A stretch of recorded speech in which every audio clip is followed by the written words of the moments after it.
La première erreur que les gens commettent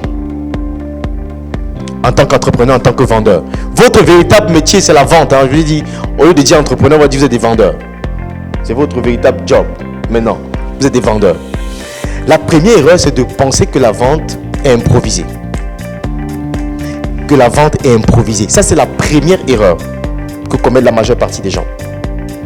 En effet, quand vous vous lancez dans une action improvisée, vous ne comprenez pas qu'en réalité, l'action de vente est menée avant même que le déclenchement, le process de vente commence.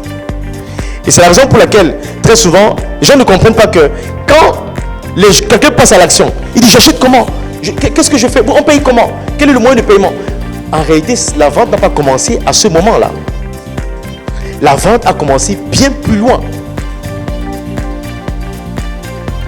Il y a deux temps forts dans la vente. Il y a ce qu'on va appeler la vente émotionnelle d'abord.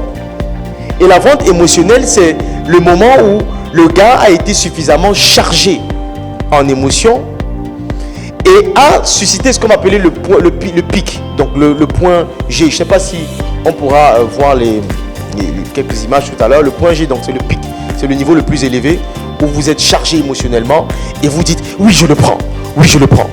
On fait comment? On paye comment? Oui, je le prends. À ce moment donné là, vous avez été suffisamment chargé en émotion pour passer à l'action d'achat. Ça c'est le moment où se passe la première vente.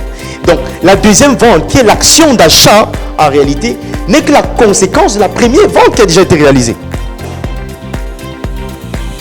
Et très souvent, beaucoup se focalisent sur le fait de pousser les gens à acheter, donc à passer à l'action de paiement.